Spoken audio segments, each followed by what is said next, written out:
This man has a wife, very beautiful woman. They've been married for a decade, for 10 good years. She's loving, helpful, everything a man wants in a wife or a woman.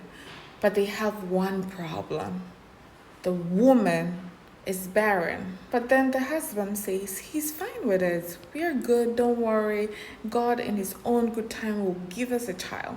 But it's been a decade now, it's been 10 years, and the man feels like he's growing old. The woman also is very optimistic. She feels like very soon, in God's own time, they would have a child. But the husband cannot wait anymore, so he goes and marry a second wife.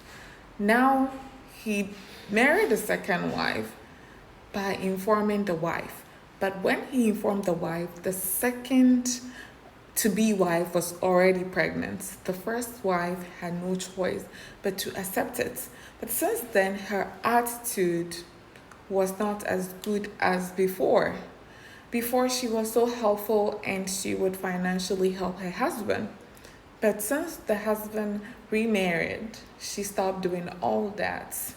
She took herself out of the relationship. She didn't divorce her husband, but she was living like a single woman, though they were staying in the house.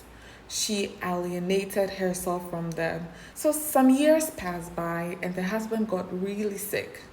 And most of their finances went into the husband's child with the second wife. So they were quite broke. So when the husband was sick, they didn't have much money for hospital bills, and he had to have a surgery which cost a lot of money. They decided to sell their house. Apparently, the house is in the name of both the first wife and the husband. So they decided to ask the first wife permission to sell the house. But she said, no way, she doesn't want to sell the house.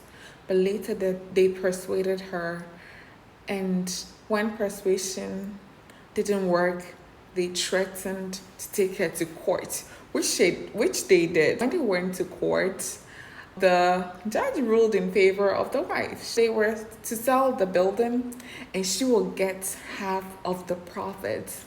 So they sold the building and they gave half of the profit to the first wife.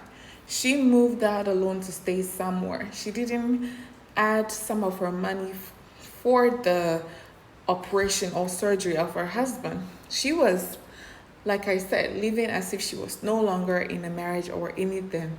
The husband passed away and the husband's family started accusing this woman of being evil, that she had drove her husband to death. Now, what do you think? Do you think this woman is at fault? Was she wrong for not helping the husband, or she did what was good for her? I want to know your thoughts. What do you think?